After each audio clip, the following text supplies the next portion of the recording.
चलिए आइए अब हम लोग ट्रीटमेंट ऑफ गुडविल देखते हैं। आगे का वीडियोस अगर आप देखे हैं तो वहाँ पे आप अलग अलग तरीका देखे होंगे कि किस तरह से हम लोग गुडविल निकालते हैं। अब ये जो गुडविल निकल गया उसका ट्रीटमेंट क्या होगा वो हम लोग अब पढ़ेंगे। The new partner acquires his or her share of profit from the existing partner. जो नया पार्टनर आ रहा है वो एग्जिस्टिंग पार्टनर से अपना शेयर ऑफ प्रॉफिट लेता है। ये मैं पहले भी समझा चुका हूं, फिर से आप समझिए। मान लीजिए एक्स और वाई एक बिजनेस में है, 100 रुपया प्रॉफिट हो रहा है, 50 रुपया एक्स लेता था, 50 रुपया वाई। अब मान लीजिए एक्स है, वाई है और जेड आ गया, प्रॉफिट तो अभी भी 100 रुपया ही होगा, ठीक है। वो जो 100% प्रॉफिट है ये 40, ये 40, ये 20, तो ये जो 10 रुपया छोड़ा और ये जो 10 रुपया छोड़ा, यही 20 रुपया तो इसको मिला। This will result in the reduction of the share of existing partner. यहां पे आप देख सकते हैं जो पहले 50 रुपया कमा लेते थे अब उनका रिड्यूस होकर 40-40 आ गया है। अब ये जरूरी नहीं है कि यही रेशियो हो, depending on the sums, depending on the agreement आपका रेशियो चेंज होगा। Therefore, he or she compensates the existing partners for the sacrifice. इसलिए जो नया पार्टनर है वो एग्जिस्टिंग पार्टनर को अपने सैक्रिफाइस के लिए जो पैसा वो आगे से छोड़ेगा उसके लिए एक कॉम्पेंसेशन अमाउंट देता है। He or she compensates them by making payment in cash or in kind. या तो वो कैश में पेमेंट करेगा या तो काइंड। काइंड मतलब कोई भी प्रोडक्ट हो सकता है। The payment is equal to his or her share in the goodwill. तो ये जो पेमेंट है वो क्या होगा, गुडविल में जो नया पार्टनर है उसका जो शेयर है वो उसको देना पड़ेगा। As per accounting standard 10 AS 10 जो हम लोग करते हैं, that goodwill should be recorded in the books only when some consideration in money has been paid for it. हम लोग अगर पैसे में, मनी में वो गुडविल का कंसिडरेशन हुआ है, मतलब लेन देन हुआ है, तो ही हम लोग बुक पे लिखेंगे। Thus, if a new partner does not bring necessary cash for goodwill, no goodwill account can be raised in the books.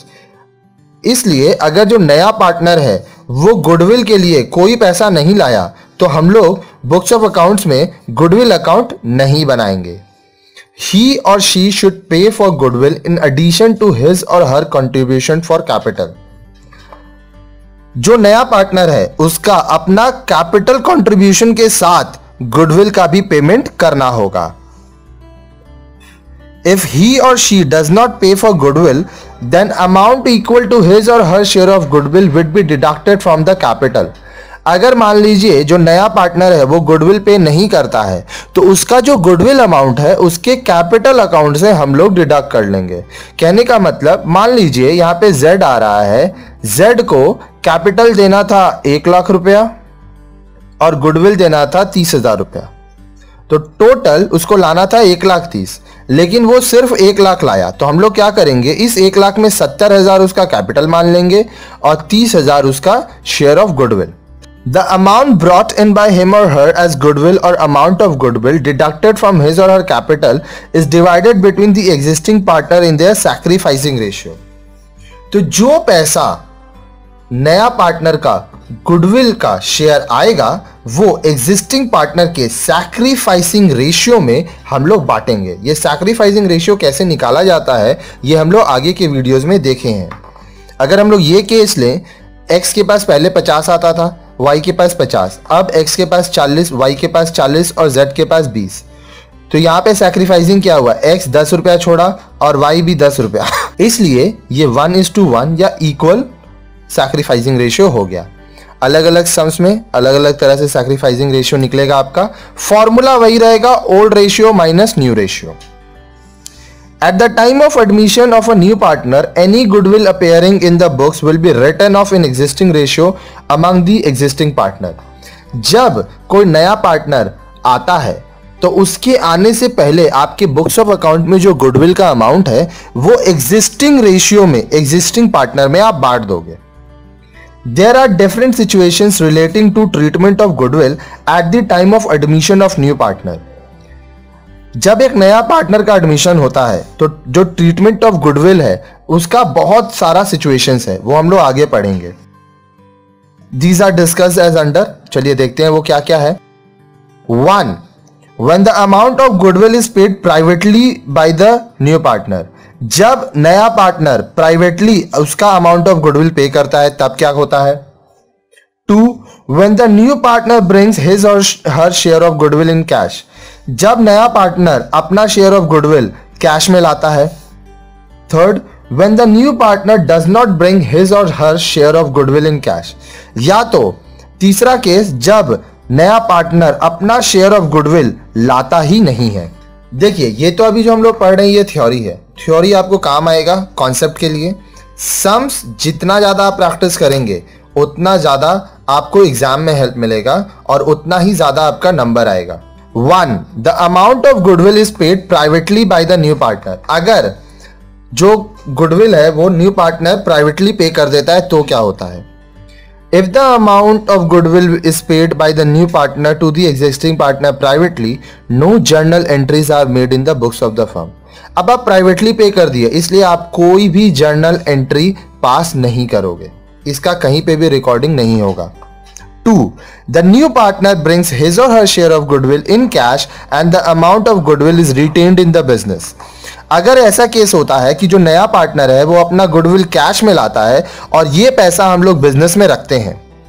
When the new partner brings his or her share of goodwill in cash, जब एक नया partner अपना goodwill cash में लाता है, the amount brought in by the new partner is transferred to the existing partners in the sacrificing ratio.